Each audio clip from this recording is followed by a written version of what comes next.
Good day everyone. Today we are the next presenter.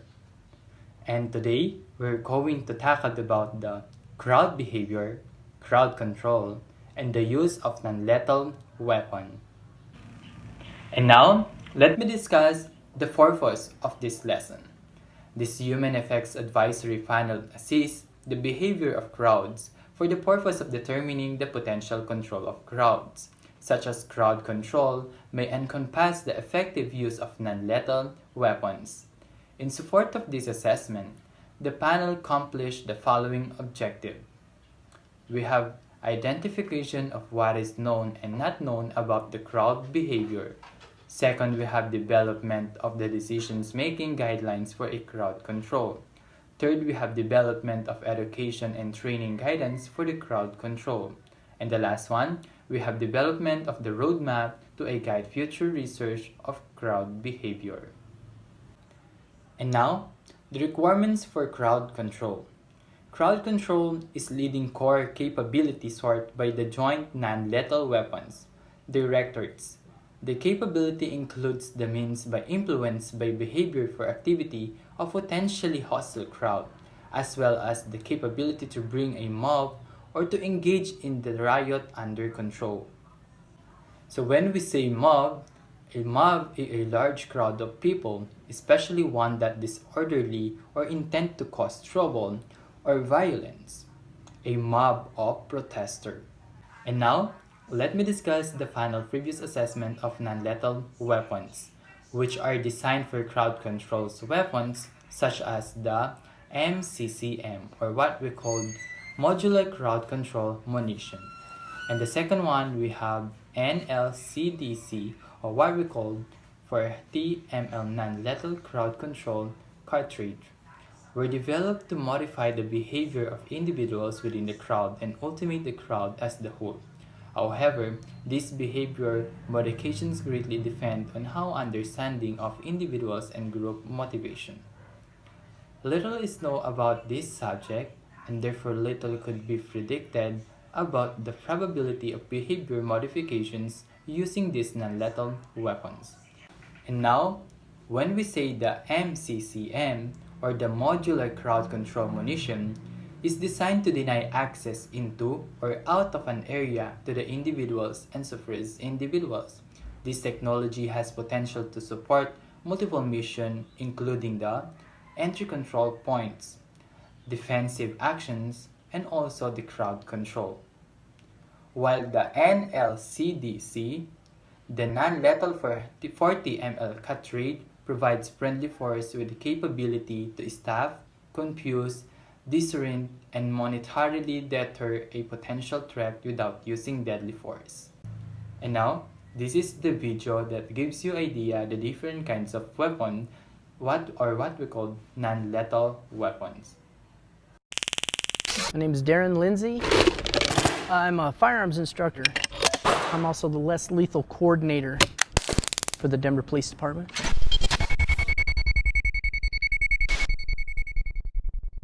Less lethal, pretty much the name just explains, it's some other form of way to gain compliance from subjects where we don't have to go all the way to lethal force. It's just one more tool in their toolbox to keep the public safe, themselves safe, even the subject that they're dealing with safe.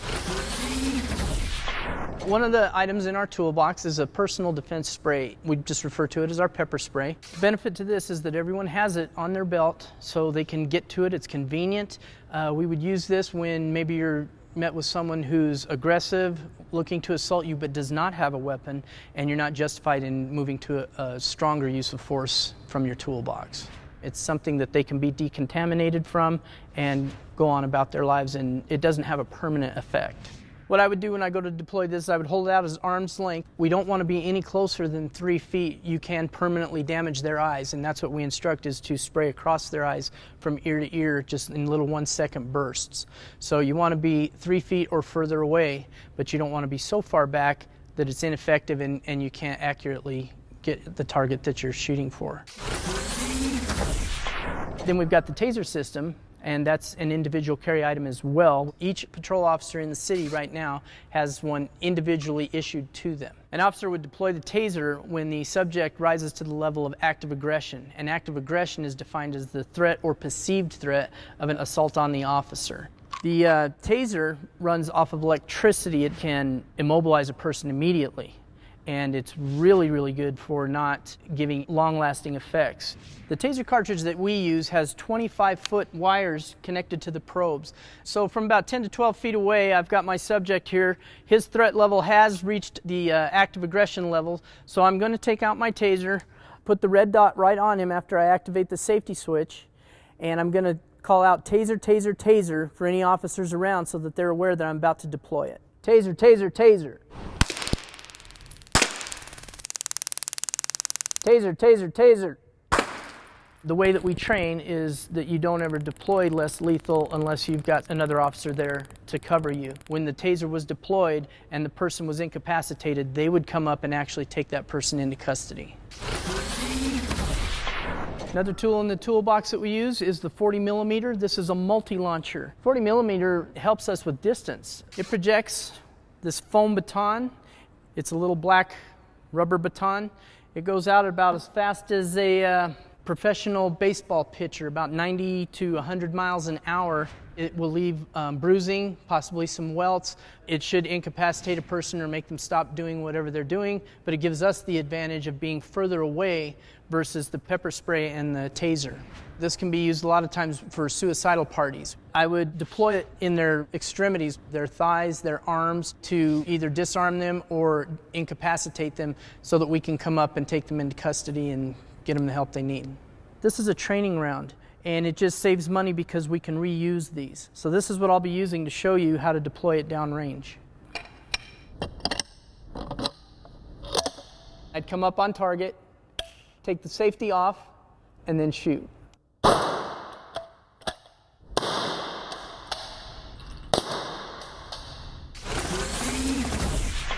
We have a pepper ball system, and that also creates distance for us. It's much like a paintball. What it has is a powdered pava, which is similar to the pepper spray effect. This can be used better than the 40 millimeter if you're searching for someone or if someone has secreted themselves in a position of advantage.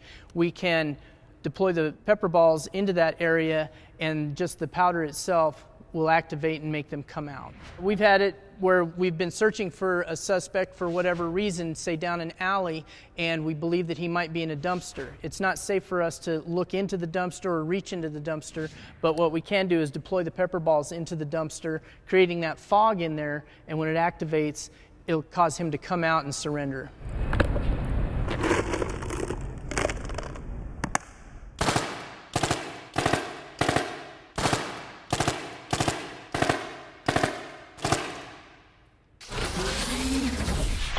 We are also trained in CIT, critical incident training. We are trained now better than ever to be able to identify schizophrenia, dementia, people who are bipolar, those types of things, and ask the appropriate questions. Are you on medication? Those types of things, because when you realize that somebody may not be acting the way that you want them to act, we're finding out now oftentimes it's not because they're aggressive or that they're intending to hurt anyone. It's because they have another issue that can be dealt with without even deploying any of these less lethal systems.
As you see and heard in the video, there's a lot of different type of less and non-lethal weapon. And also, the less lethal weapon is only used by authorized person. It can be a police officer, SWAT team, and other personnel that related to them. And for the panel, the Human Effects Advisory Panel serve as the independent advisor to the Joint Non-Lethal Weapons Directorates.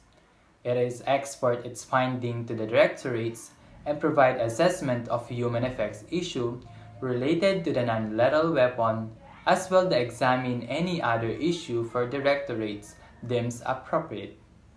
To accomplish this assessment, each panel is composed of recognized experts to appropriate to assign tasks. And this is the example of panel member. We have Dr. Donald N. Ferrier, a previous chief scientist of the Occupational Health Directorate's Armstrong Laboratory. He is now psychological consultant in behavior, toxology, and non-lethal technologies. And second, we have Lieutenant Sid Hill. He is a law enforcement officer in the Los Angeles Sheriff's Department. He has extensive experience in use of non-lethal weapon and crowd control, and has been recently selected for promotions to captain.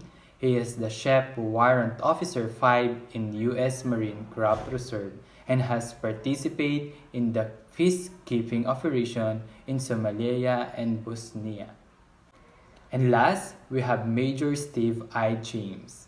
He currently serves in the Springfield Police Department, where he commands his full-time tactic unit. He is recognized expert and instructor in less than lethal weapons and has published extensively on their employment.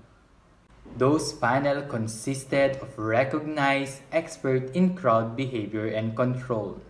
It is include the gathering of academician, consultant, and practitioner. Academicians were selected on the basis of their research of crowd behavior.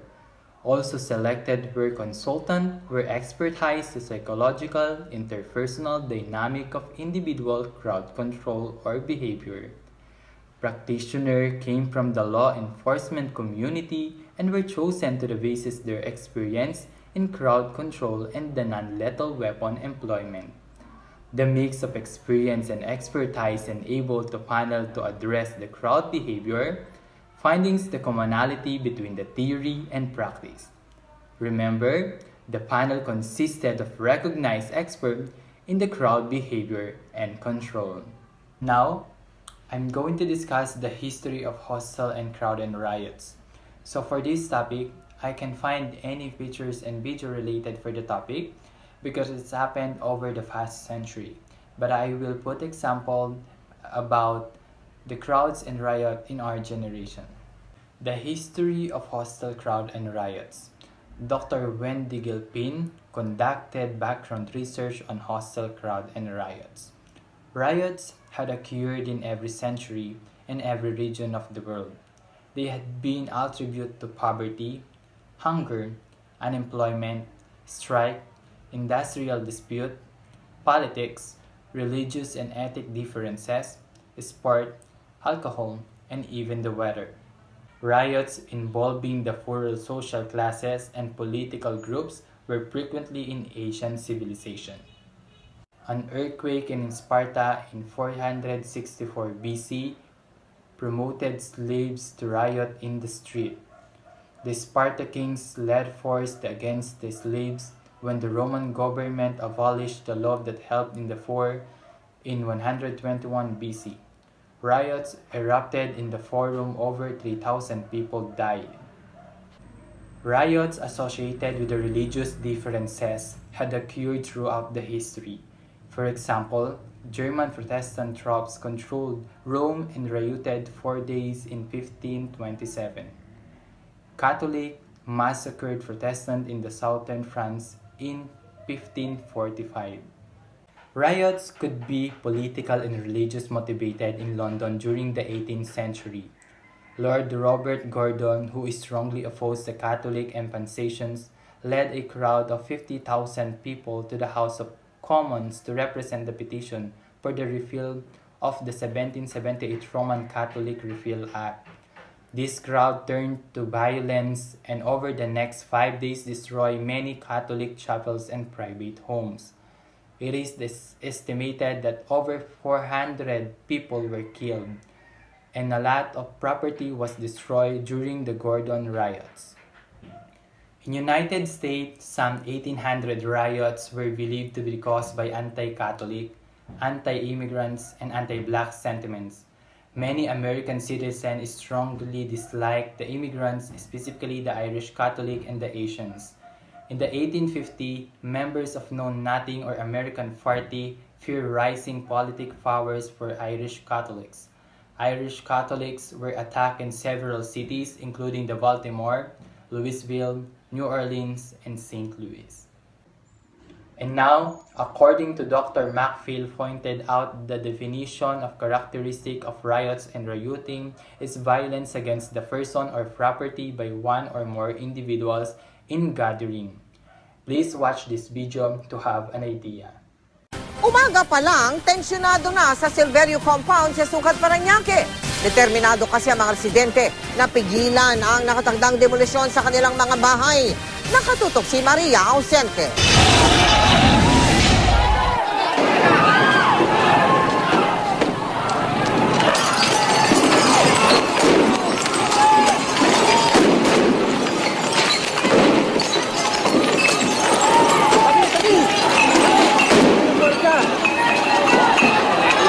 Dakong alas 10 ng umaga nang sumiklab ang karahasan sa nakatakdasan ng demolisyon sa Silverio Compound sa Sukat, Parañaque. Hindi malinaw kung saang panig at kung paano nagsimula ang gulo. Pero sa videong kuha ng GMA News, kitang-kita ang pamamato ng mga residente.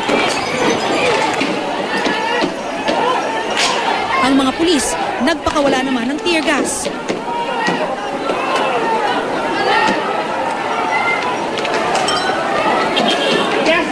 These incidents involved police against civilians about to demolish their house, while civilians proceed to engage in violence against the police officer to protect their house.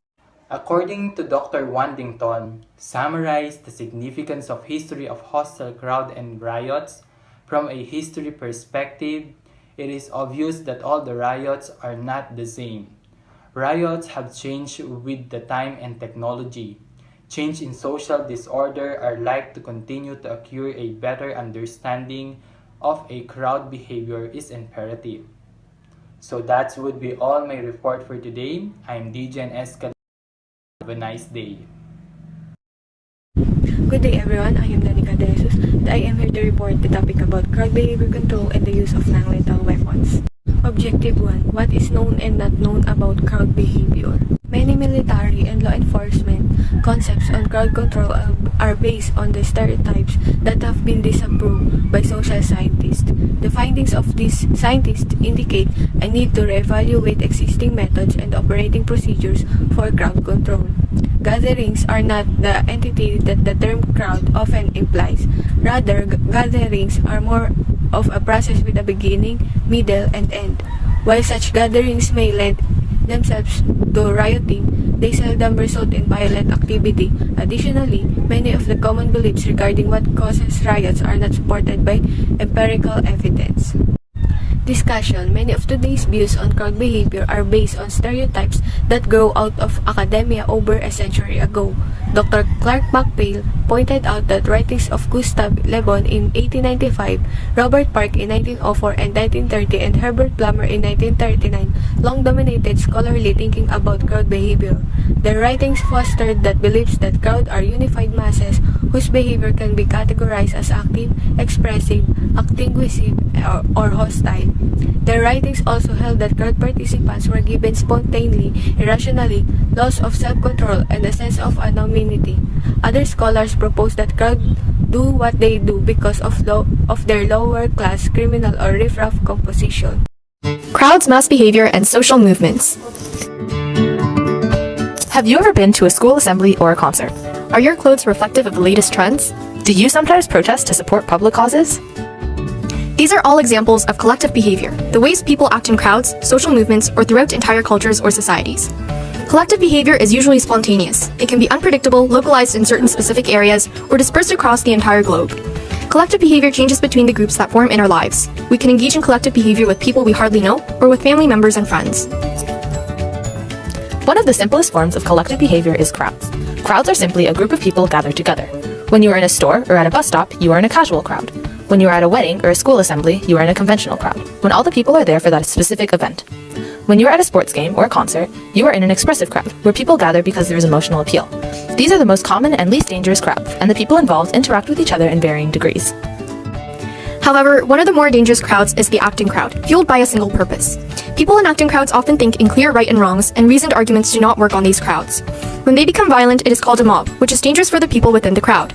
When the crowd becomes frenzied without any specific purpose, it is called a riot, which is dangerous for the surroundings of the crowd, as the people often take part in random acts of violence, like looting, setting fire to destroy or damage property, or attacking people. Crowds are examples of very localized collective behavior, since all the people are in the same place. But people can engage in collective behavior around the world. This is called mass behavior. Mass behavior has become more prevalent in our world since technology allows us to communicate with people anywhere almost instantly. Conformity also plays a large role in mass behavior, as people change their thoughts and ideas to fit into the rest of society or the expectations of a certain group. Rumor and gossip is a form of mass behavior, rumors being unsupported information and gossip being rumors about personal information. Both spread by word of mouth and are often hard to stop unless clear and convincing information is presented. Public opinion, or the widespread attitude of certain issues like education or gun control, is another form of mass behavior.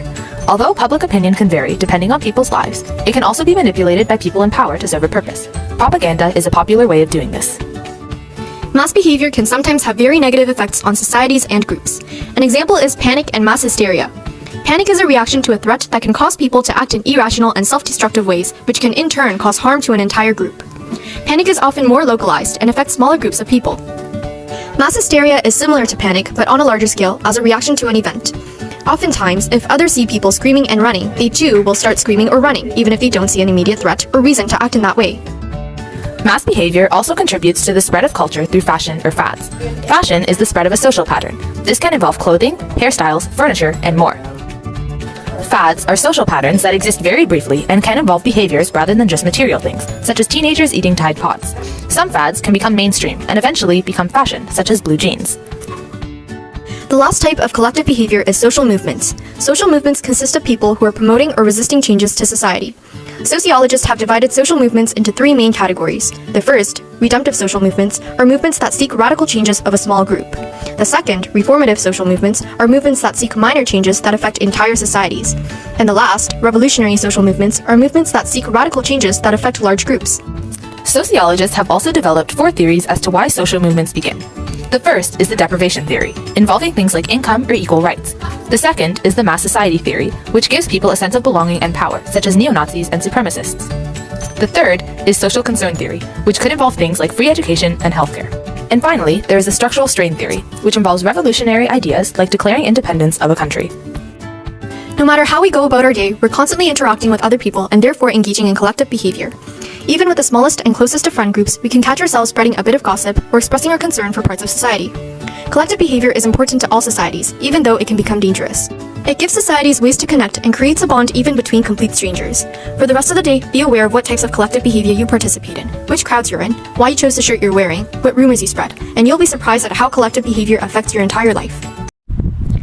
Debunking stereotypes. These stereotypes were initially repudiated by sociologist Dr. Carl Koch in 1968. In the 3 decades since Koch overturned of these stereotypes, extensive research by many other social scientists have consistently affirmed Koch's critique and the rejection of these stereotypes. Essentially, the scientists found out that crowds are not homogeneous entities. All participants are not the same. Crowds are not made up of isolated individuals, but of a minority of individuals and a majority of small groups of people who are acquainted with one another.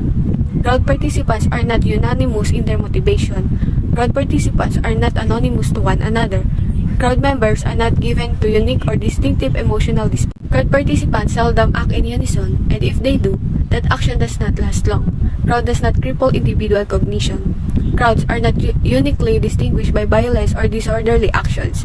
Socioeconomic demographic, and political variables are poor predictors of riot intensity and individual participation. Individual attitudes and personality characteristics are poor indicators of riot participation. These findings are well known among scientists who have studied collective behavior. The problem, though, as McVeigh pointed out, is that they have not been reflected in introductory sociology and psychology textbook that still contain many of these stereotypes regarding crowd behavior. Scientists taking advanced sociology and psychology courses get a more accurate understanding of crowd behavior. However, students that do not take more than an introductory course carry these crowd stereotypes into such careers as journalism, law enforcement, the military, and the public policy. These stereotypes have also found their way into military and law enforcement concepts of crowd control. Dr. McVeigh has found such stereotypes in his view of civilian and military publications on crowd control. Moreover, stereotypes are seen in non-lethal individual weapons instructors course, which is based on law enforcement training programs. Its performance steps call for military personnel to determine the crowd type. It is indicative of the misleading crowd types that Herbert Blumer advanced in 1939. It also implies unanimity of motivation and action within a crowd. The assembling process. This refers to the movement of people from different locations to a common location. Within a given period of time, it largely determines who participates in the gathering. Examination of complex protest actions shows that such collective phenomena do not emerge randomly or spontaneously. Rather, they are the result of prior activities by supportive actors, and the more complex of the collective actions, the more likely the prior planning and organization. The temporary gathering. Temporary gathering refers to the collective of individuals and small groups in a common location. It is the result of the assembling process. The temporary gathering consists of the individual and collective actions. The dispersing process. It is the last phase in the life of a temporary gathering. It involves the movement of people from a common location to one or more alternate locations. Dispersal brings the temporary gathering to an end, or at least begins in decline. Dispersal can occur on a routine, emergency, and covert basis. The routine dispersal may be specified in advance. It also may even be part of the assembling instructions. Such instructions allow participants to plan for routine personal needs, working, shopping, eating, sleeping, and etc. Routine personal needs can even affect participation in protest events and riots. This was seen in the riots in Watts, Detroit, Washington, D.C., and Miami. Researchers plot the number of violent events occurring in each riot. They found that riot events decrease at times when ordinarily people engage in such personal activities such as working, eating, or sleeping. The researchers have also found out that riots started after working hours and on weekends.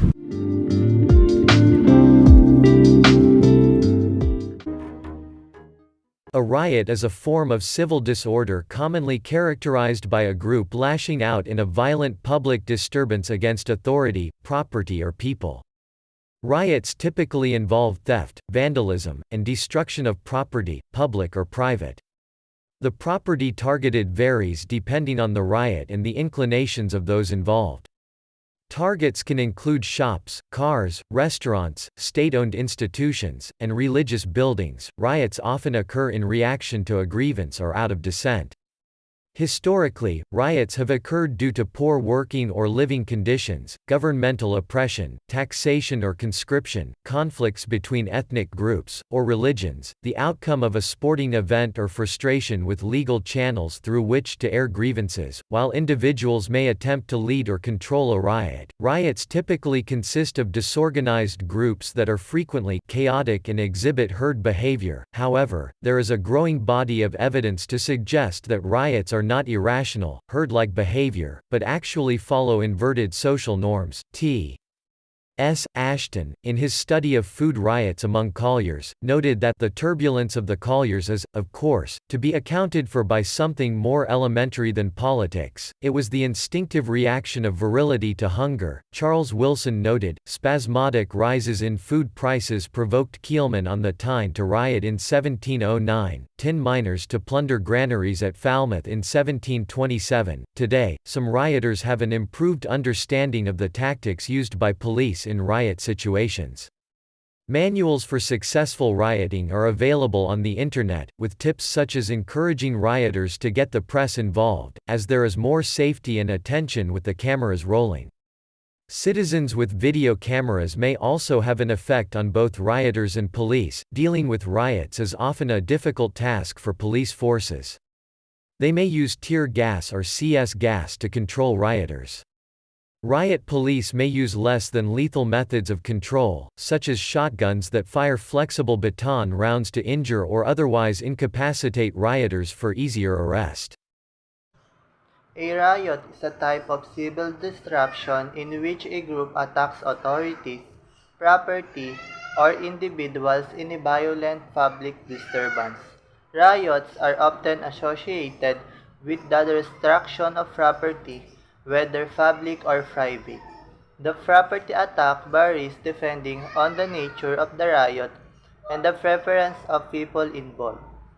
Shops, autos, restaurants, state-owned organizations, and religious sites can be all targets. A riot is judged to occur when one or more individuals within a gathering engage in violence against person or property. The 1965 Watts riot, the 1960 Miami riot, and the 1992 Los Angeles riot exemplify such violence. 6 days of rioting in a Negro section of Los Angeles left behind scenes reminiscent of war-torn cities. More than 100 square blocks were decimated by fire and looters, and few buildings were left intact. Firemen were harassed by snipers and brick-throwing hoodlums as they attempted to control the fires, many of which were left to burn themselves out. As the National Guard moved in to restore comparative calm, the losses by fire alone were put at $200 million. No attempt has yet been made to estimate the losses suffered at the hands of the looters who stole everything from liquor to playpens.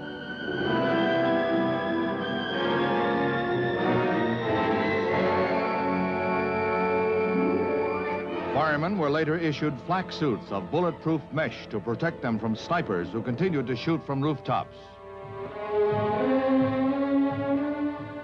Nearly 3,000 were arrested, and authorities had to open abandoned jails to house those netted by the police. It took the appearance of 14,000 troops to bring an end to what both Negro and white leaders called insurrection by hoodlums.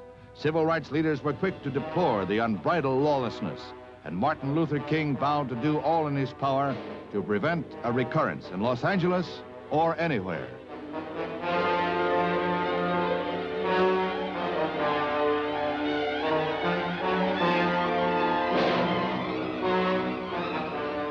An uneasy calm prevails in what is known as the Watts area of the city.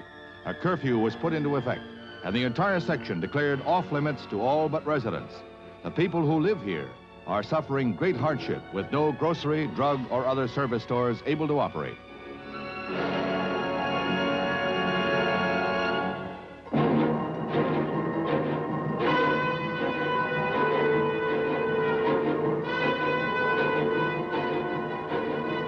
A special task force of 1,000 policemen stays on the alert as the thousands of guardsmen patrol an area of 35 square miles. The outbreak spread to other Southern California cities, but were quickly quelled. In Los Angeles, authorities say they are now ready to move with dispatch if lawlessness breaks out anew.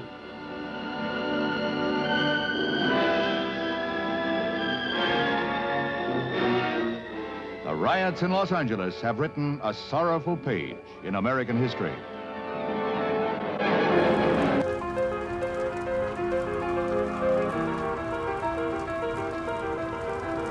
This was a managed and controlled use of force. The city was burning. It was violence, it was police cars, it was looting. People were smashing and grabbing in South Central. It was this white woman, and this sister just comes out, and bam! I said, I'm gonna go down there. I can't just sit here and watch this. This verdict, I couldn't see how they could call it anything else. I mean, you have it right there. Blacks expected for justice to be served. Not guilty of the crime of assault by force. It was a setup. Not guilty in Simi Valley. next to the Reagan Library. What the hell do you think? It's not a jury of your peers. People just lost it. It was like pressure building up and it just burst.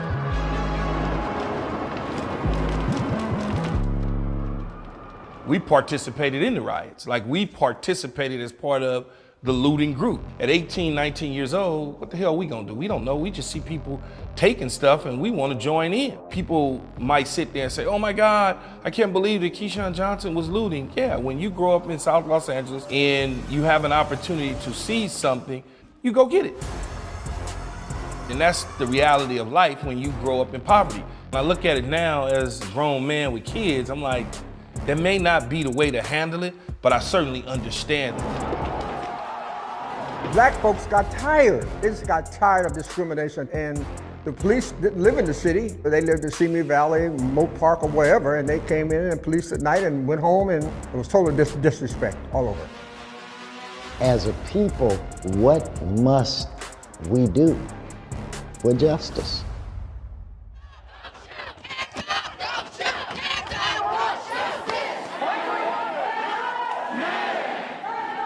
In 1992, white people were still in their backyards looking at us and laughing. Now you fast forward to 2020, it was a totally different situation across the world. I have a 12-year-old daughter, and she was out marching with her white friends. So you could tell times was changing. People was kind of getting on board, not just because it was a popular thing to do, but it was the right thing to do. I think people learned a lot of things over these past 30 years. 2020 was different than 92, but yet there were similarities as well. Diversity being number one, and the locations selected to do these marches, I thought were strategic choices. We have to come together and say what's best for us versus what's best for me. I feel that we need to hold folks accountable. No longer can we allow the police to do what they do and just say, oh well. That ain't gonna work. Through the pain and the struggle, I survived top 5, now go with the win. 30, 40 years ago, you may have had one, maybe two players that had an opinion about things that were going on. Now you have whole leagues making a stance about some of the injustice. Now with my back against the wall, see I never fall. One of the greatest stories that's never ever told. I can't think of a better group of individuals to ensure that this conversation continues, because people are going to listen to them, that they will broaden our soapbox. And because it's them, I think that more people that are not black will listen. Struggle is part of the process, it's hard to digest, but let me digress, and maybe I'll press on to the next journey. I've been yelling for some help, and I know that they heard it. Until the owners of these corporations and owners of these teams really drop their guard and say, you know what, I'm gonna change and I'm gonna make something different now, we still gonna have these issues. Right here, right now was a whole lot better than the place I've been. Man, I gotta be stronger, wiser, better than I was before. Gotta stay on guard, and I know that's hard, cause I don't know what's in store. Maybe I'll go where to, don't know. But when I'm back against the wall, I'll be good.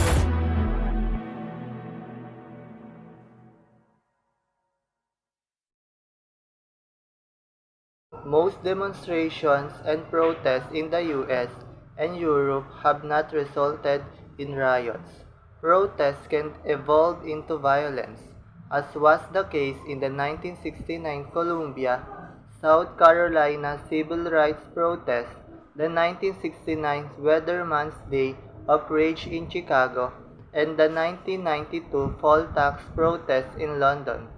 However, based on empirical and quantitative records on protest demonstration in Europe from 1830 to 1930, and the US records from the 90s to the present, less than 10% of protest demonstrations have involved violence against person or property. Little data have been gathered on their other culture. As mentioned previously, the most frequent kind of riot in the US history class has been the Celebration Riot. Such riots occurred after the Chicago Bulls NBA championships in 1992, the Denver Broncos Super Bowl victory in 1999, the Michigan State NCAA Championship in 1999, and Los Angeles Lakers NBA Championship in 2000.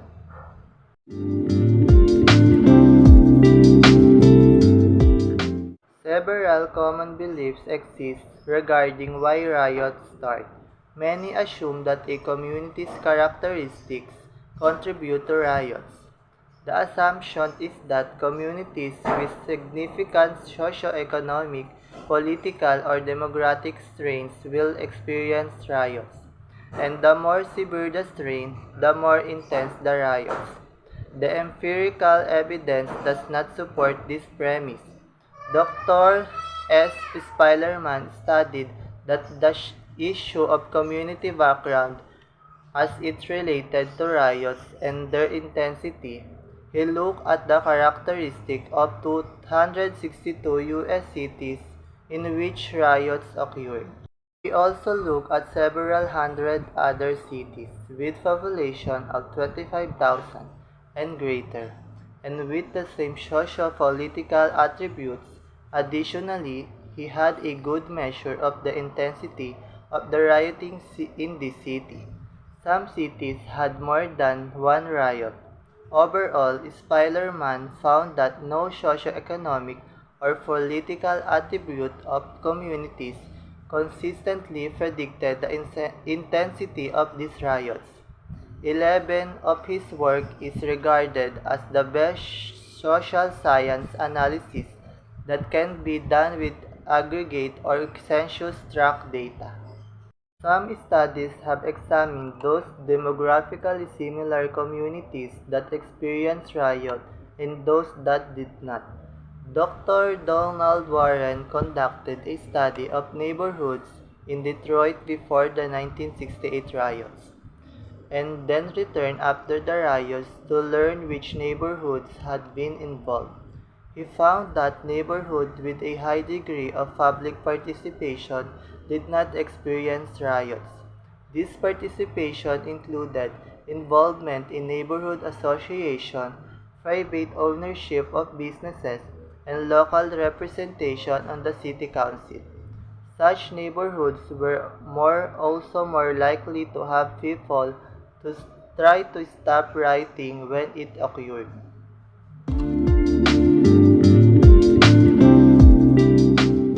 Many sociologists and political scientists initially embraced the hypothesis referred to as DFA deprivation, frustration, and aggression.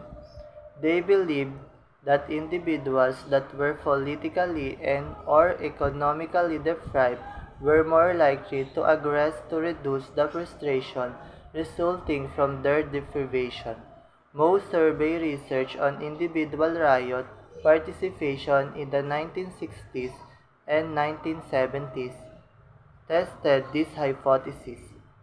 Dr. McPhail conducted secondary statistical analysis on such studies of individual riot participation in Watts, Newark, Detroit, Omaha, and Milwaukee. What we know is very integral part of our planning, stated Major Steve I. James. However, a great deal of what is assumed to be true about crowds has not been supported by empirical evidence. This does not necessarily invalidate the experiences and perception of military and police personnel. However, this divergence in perspective needs to be considered and reconciled in the future. At a minimum, military and law enforcement must incorporate the most relevant scientific findings into their current thinking and modify their understanding of crowd action and their tactical approach accordingly. Good day everyone, I'm Angela Durante, and the topic that assigned to me is Objective 2, Decision Making, Guideline for Crowd Control. General, a new approach to crowd control is needed. To facilitate this new approach, the panel developed a decision-making guideline. This guideline emphasizes prevention rather than confrontation. It makes tactical commanders aware of key information about crowd encounters. Additionally, it encourages relationship with group leaders to minimize confrontation. Lastly, this guideline addresses public acceptability of crowd control practices, particularly as it relates to the use of non-lethal weapons. This new approach requires a decision-making guideline. As Dr. Waddington stated, dealing with crowd control incident is a matter of playing by some basic precepts. It also entails asking the right question and in a logical manner. Otherwise, key issue will be missed. The panel therefore developed such a decision-making guideline. It does not offer answer, rather, it offers the perceived question which practitioners and academicians believe are basic to crowd control. This guideline consists of the following: pre-incident planning, background information and intelligence, encouraging relationships and ownership, acceptability, redefining what it means to win. Pre-incident planning. You don't write poetry in a gunfight. As Captain Odental states, if you make it up as you go, you lose. This phase of planning begins well before the incident and is initiated at the strategic level. It includes strategic guidance on crowd control as well as addressing responsibilities, training, organization, operating, and rules of engagement. Major James point out in his writing, the most difficult decision for management in a tactical environment and the most productive are those made prior to the event taking place.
Avoid confrontation. Crowd situations are highly unpredictable. Confrontation will likely cause crowd resistance. Law enforcement officers have witnessed it, and social scientists call it closed-loop negative feedback model. Essentially, purposive human beings tend to resist opposition to the realization of their purposes. Focus on prevention. Planning should key on the prevention of bad outcomes. As research indicates, most crowds don't turn violent. Many law enforcement agencies attempt to help crowds accomplish their goals within the law. They even concede some violation for the sake of avoiding confrontation. However, they maintain a law enforcement presence, which signifies social restraint. Above all, what are you trying to accomplish? Planning should be focused on keeping the main thing, above else, says Dr. Jim Taylor. Process can sometimes drive the mission, as Major James stated. This can occur in organizations that are trained to fight and eliminate opponents. unless they focus on what they are trying to accomplish. Background information and intelligence. Practitioners on the panel stated that they seek to know as much as they can about social protest groups well in advance of an incident. It not only provides warning but insight as well.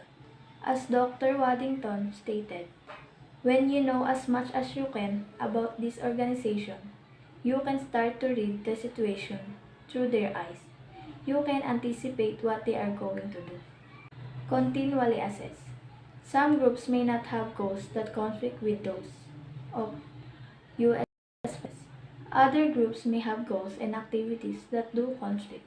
In either case, assessment of a group goals compared to the goals of US forces helps to understand and avoid potential conflicts. Consider points of intervention for individuals. During the life course of a crowd, tactical commanders may have stopped action that threatens property, personal safety, and public order. As Lieutenant Hill noted, if such behavior is not stopped, it may create a sense of empowerment and encourage more destructive behavior. Each psychological factor represents a possible point of intervention. These are addressed in ascending order on the pyramid. Motivation. An individual's ability to committed to the crowd's cause despite fear, fatigue, opposition, and personal needs. Within a crowd, individual motivations vary. They may be fear, self-protection, obedience, or selfish needs. These motivations relate to goals, what the individual hopes to accomplish. Tactical commanders may satisfy motivation through resolution. Confidence. An individual's belief in his ability to accomplish goals. Confidence is the key to the use of that ability, and the single most important aspect of individual behavior. Confidence enables motivation, the ability to handle stress, focus on goal, and the ability to experience positive emotion. Preparation, resources, and initial success contribute to confidence. Conversely, the denial of this can reduce confidence. Stress. Physical, mental, or emotional responses to the internal or external demands. This largely how people perceive and respond to stimuli. Some people are afraid of difficulty. Stress can be caused by the mere presence of force by creating a greater demand than someone has resources to meet. Such stress can be negative impact on individuals' motivation to pursue their goals. Focus, the ability to concentrate on those things leading to a goal. This includes picking up cues that indicate actions needed for a goal accomplishment. These factors more immediately influences behavior than previous ones. It can be altered by ineffective focus, focusing on those things that interfere with or are irrelevant to goal accomplishment, causing individuals to focus on personal needs. For example, may do this. Increased stress can also diminish focus. Emotions. They ultimately dictate individual behavior. They guide decisions, influence reactions to situations, and determine how individuals feel. Emotions vary among individuals in a crowd and change rapidly with the situation. Physical or ego threats can negatively influence emotions. A physical threat might be the size and resources of an opposing force. An ego threat might be a goal that seems too difficult to accomplish. These threats can cause frustration, anger, or despair. Encouraging relationships and ownership. It works when you can talk to them, Dr. Waddington explained. Working relationships between tactical commanders and protest group leaders are increasingly seen as the best way to avoid negative crowd outcomes. The negotiated management model of crowd control is used by police departments in Washington, D.C., New York City, San Francisco, Los Angeles, London, Paris, Zurich, and Rome. Acceptability, redefining what it means to win. U.S. forces will find themselves conducting crowd control in a difficult situations. They will be in a foreign country in which some local groups may not accept them. They may have to impose order in an area and protect residents. Moreover, they will be under intense media and political scrutiny, as the practitioner on the panel pointed out. It is an environment not unlike that in which the police operate. Conclusion. Panel believes that the decision-making guideline for crowd control is a first step in that direction. In order to understand, evaluate, and respond to crowds, peacekeeping forces must adopt a new model. Crowd control approaches and objectives are vastly different from those held for traditional combat missions.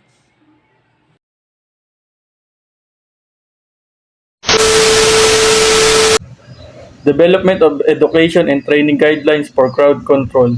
General. Effective decision-making in crowd control depends on educating and training mid to senior level officers.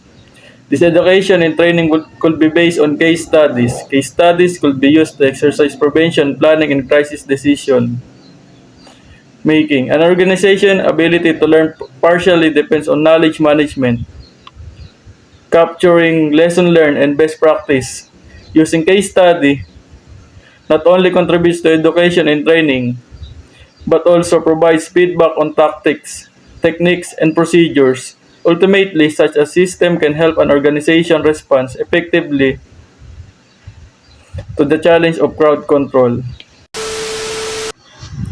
Discussion. The panel considered the education and training need to support effective decision-making in crowd control. The panel believed that a broader program is needed than currently exists. It should be oriented toward mid to senior level officers in operational units that might be tasked with executive crowd control operations.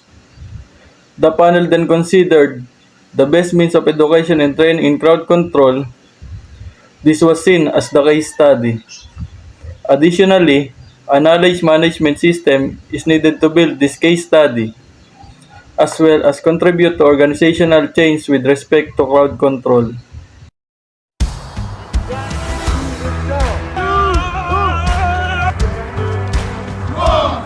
The county police and the sheriff's office combined together to put together a task force in case we have anything like that comes up in our county. It's been long overdue that departments work together with officers within this county. Our job is to serve and protect the people of this county. Understanding that we need to get our officers that training, we partnered with the Chatham County Sheriff's Office, got some significant assistance from the Georgia Department of Corrections and GEMA, so they could be prepared in the event that we had to mobilize them and protect anything here in Chatham County. Right here is a joint effort by two of the law enforcement agencies in our local community to ensure that our officers have the knowledge and the skills to protect the property of those homeowners, business owners, and just the general public if there was civil unrest out there in the area. Even though those protesters, they have their right to protest, but to make sure that it's done in a civil manner, which means that everyone is protected. The property, the people who are participating, the people who are just out observing, and that no one is hurt or put at risk of being hurt. This training by both agencies will help all these officers understand and know that we do have a mission at all times. I've gained a lot of knowledge and expertise on how to properly suit up for anything within inside the jail and how to properly handle the civil unrest when we are out on the streets. The suit that we have on is basically just a puncture-proof gear. It just keeps everything padded so that if someone tries to hit us with something, it's not going to impact us, and we can continue to protect what we are protecting, whether it be a person, a group of people, a business, anything. We are able to get back up and keep moving.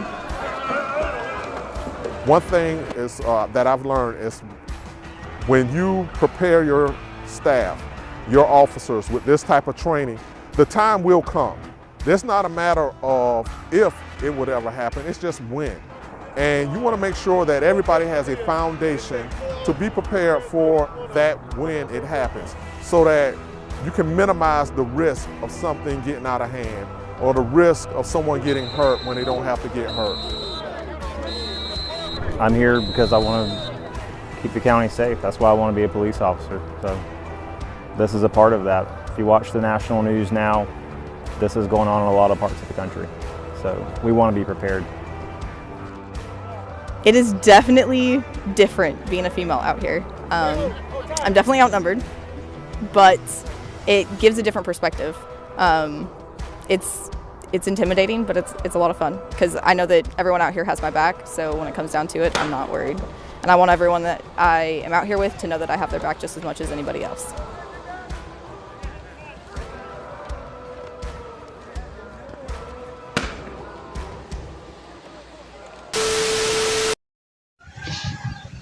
The need for case study. The case study is an excellent means of education and training in crowd control. Sufficient information does not exist to develop models with validated crowd behaviors and motivations.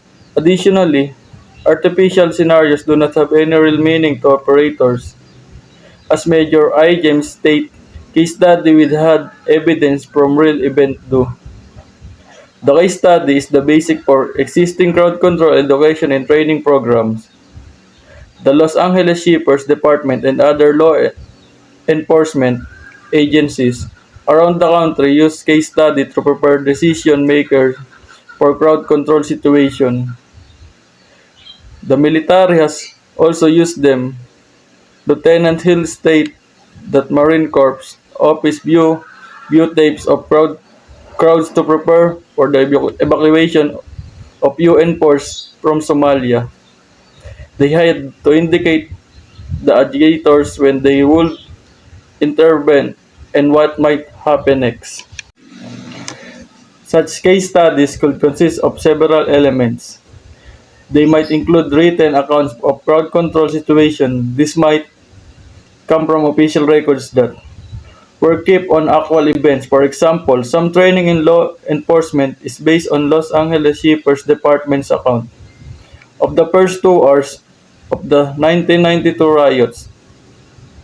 Case studies might also include best of worst practice, what tactical commanders have found to work and not work in given situations. This might come from after action reports. These case studies should also include videotape footage of crowd control events. As Major I. James state, plenty of videotape footage exists on public order operation around the world. Dr. Mark Bell, who has produced and analyzed extensive film and video records of behavior in crowds, also pointed out the value of this footage. There's nothing more useful than to be able to see it and hear it. As always, thank you for watching. I hope marami kayong natutunan. Good day everyone, I'm John Makitanay. I will going to talk about how to use case study, the lesson learned, and the conclusion. So today, Objective 3, Development of Education and Training Guidelines for Crowd Controls. So this is the flow of our discussion. Number 1, how to use the case study. Number 2, knowledge management, lesson learned. Number 3, conclusion. Number 1, how to use case studies.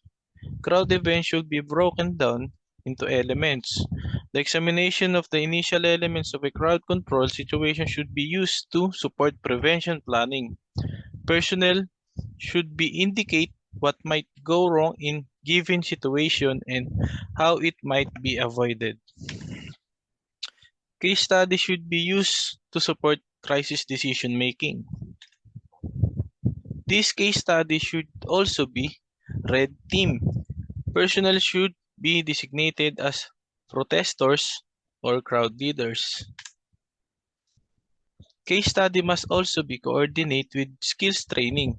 Decision maker should understand the tactical skills and thought to troops that will operate in the streets. Case study should emphasize respect for human rights in crowd control situation. Additionally, this This case study and education and training in general should be given to personnel that will use it. Some law enforcement agency required to require tactical commanders to have specific education and training before executing public order operation. Education and training in crowd control will depend on a knowledge management system. This is an organization ability to capture lessons learned and best and worst practices.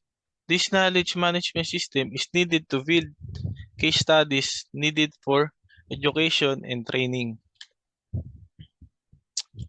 The problem with the crowd control knowledge is that it is limited. The military has only recent experience in crowd control. In law enforcement, crowd control expertise resides with relatively few individuals. When this expertise is translated into practice in a crowd control situation, the lesson may or may not be adequately recorded. As a result, knowledge of crowd control is not always shared easily and it fades as individuals depart the organization. Lesson learned or after action reports are needed to build this knowledge management system. U.S. forces prepare such reports after a major incident or operation. However, capturing crowd control lesson will require established reporting criteria. Major L. James stated that in the Springfield, Missouri Police Department, commander must file after action reports on such crowd event as the City 4th of July fireworks display, in which 75,000 people attend. The report compares the pre-incident plan with the occurrence. It also provides the pluses and the minuses of the response and recommends future action. This lesson learned should address failures as well as successes. The tendency is many organization is to scrutinize failures but not look too closely at success. Some successful outcomes, however, have all the elements of failures but go well for some unnoticed reason. This can create misperception about what actually works in crowd control situation. Lesson learned should be honestly reported. As Dr. Waddington stated, you got to ensure in the briefing that people are honest and that they have the security to be honest. They can think that if you screw up, your career is on the line. Personnel must be able to objectively evaluate the effectiveness of a tactical response and dispassionately determine why and how the particular outcome resulted. Lesson learned should include video recordings. There is often a difference between what people perceive and what actually occurs. By virtue of where observers are located, they can only see a limited segment of all that is taking place throughout the entire gathering. Video recording have the same limitation. Only if you have multiple video cameras distributed above, around, and throughout the gathering in question, you can only begin to get something close to the representative portrayal of the event.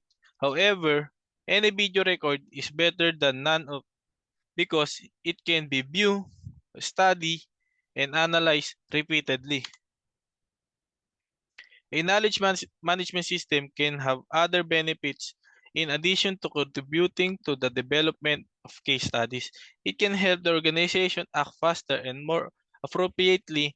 It can provide a source of information that organizational member can quickly draw on it crisis. So they do not always have to reinvent the wheel. Additionally, a knowledge management system can provide feedback on crowd control tactics, techniques, and procedures. It can help an organization reject, validate, or improve these practices, ultimately a knowledge management system can enable an organization to more effectively respond to the demand of crowd controls. 3. Conclusion. The military and law enforcement agency must capture their experience in crowd controls situations until more research can be conducted on crowd behavior. These experiences provide the only reliable means of educating and training personnel in crowd control decision making. Capturing this experience will depend on the development of a knowledge management system, which establishes reporting criteria. Such a system will help organizations to better understand, plan, and execute crowd. Good afternoon, everyone. I'm Carla Jean, and the assigned topic that I'm going to tackle is Objective 4, Development of a Roadmap for Future Research on Crowd Behavior. General. Research on crowd behavior has long transcended the narrow obsession with violence that marked its origin. Today, studies are much more representative of the variety of crowd events and phenomena. The concern with understanding collective violence still remain a significant strand. Yet the emergence and the development of the social identity approach has meant that the limiting assumption of mindfulness that hampered psychology in the past have given way to novel insight in the study of crowd conflict, as well as in relation to numerous peaceful and less dramatic crowd events. Research provides the most reliable information on crowd behavior. Most research is needed to address the unknown of crowd behavior. Discussion. Roadmap, defined as a detailed plan to guide progress toward a goal, desired outcome, and includes the major step or milestone needed to reach it, which means it shows the detailed information of your research, step-by-step process of research goals, and the possible outcome. Building a clear, shareable roadmap of your research efforts can help you better prioritize your work and better demonstrate that work's value. Crowd behavior reflects the beliefs and intention that individuals already share before they join a crowd. According to the theory, crowd behavior is a complex phenomenon that can lead to radical socio-political transformation. The mystery of the crowd is inherent in its diverse composition that includes individuals of different ages, professions, attitudes, values, and beliefs. Regardless of the chances that have brought them together, these individuals naturally interact and usually behave in an unplanned and unpredictable manner. The crowd as a whole then emerge with different traits from those constitute it. It means it is a gathering of people who are in the same place, usually in public, sharing a common purpose or reason for being in that place and influence one another. The needs for research. Research addresses the specific of crowd behavior. As Dr. Waddington further pointed out, most people tend to generalize about subjects until they are asked to detail certain cases. The collection of such details can help social scientists draw more accurate conclusions regarding crowd behavior. Research helps those future researchers who have tackled about the crowd behavior situations to enhance their emotion and movement throughout the suggestions. This research becomes helpful to the social scientists who look forward to improve the person who encountered crowd behavior. Moreover, there is often a difference between what individuals think they saw and what actually occurred. Dr. Waddington underscored this point with his observation of the poll tax riot. He stated that he was in the midst of this riot and feared what he perceived to be violent mass behavior. However, the later viewed videotape of the riot and noticed that only about 10 individuals in a section of the gathering were really engaged in violent behavior. As he pointed out, data are more reliable than perception. According to Dr. Waddington, that was the sample situation of a crowd behavior. Based on his explanation, there's a riot involved which ended for being violence. So it shows that there have different kind of crowd behavior. The research play a role to expand and getting information from other person who facing those problems. Research is beneficial not only for the future researchers but to everyone. That's why the research need to be shared and give importance. A roadmap for the future research.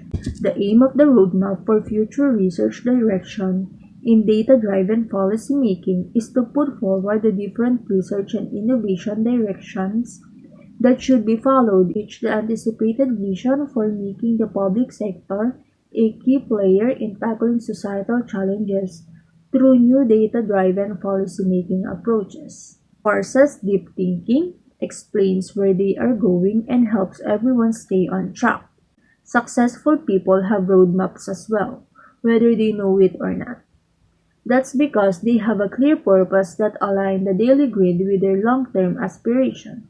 So this roadmap helps for future research to expand their knowledge about the direction of the research, especially in crowd behavior. Since they have any kinds of crowd behavior, it will be very convenient for them to make this one, because it will help them to track what are the possible goals or outcome of the research. Conclusion. Research on crowd behavior is needed to achieve the Joint Non-Lethal Weapons Program's goal with respect to crowd control. Specifically, it seeks the means to influence the behavior and activities of a potentially hostile crowd. However, not enough is known about crowd behavior to effectively do that. Research is needed to address its unknowns. Only when more is known about crowd behavior can accurate and repeatable probabilities be made regarding crowd control outcomes. This research hope it helps to influence the behavior and activities of a potentially crowd control person to lessen the person who experienced it. Research need to address the unknown, misinformation, and false accusation about crowd control person, which resulted to be negative. Also, research shows the outcome of the problem encountered, especially on the said person. Conclusion. Crowd control has been a driving factor in non-lethal weapons initiatives. Since then, crowd situations in Haiti, Bosnia, and Kosovo have increased the demand for non-lethal capabilities. Moreover, non-lethal weapons are being developed for crowd control. The problem, however, is that crowd behavior has not been closely studied within the defense and law enforcement communities. The panel has provided findings on crowd behavior that are based on scientific evidence and reinforced by the experience of practitioners. It has found that some military and law enforcement concepts for crowd control are not well-founded. Some concepts are based on stereotypes that social scientists have proven incorrect. Additionally, much remains to be learned about crowd behavior before it can be effectively influenced and controlled. The panel has provided a roadmap for future research. This report is intended to assist the Joint Non-Lethal Weapons Programs in developing non-lethal weapon systems for crowd control. The panel has made this recommendation for the purpose of increasing understanding of crowd behavior and crowd control. These insights are needed in the development and employment of non-lethal weapons for crowd control. Ultimately, this report is intended to help U.S. forces respond more quickly and effectively to crowd control situations, particularly in peacekeeping operations abroad.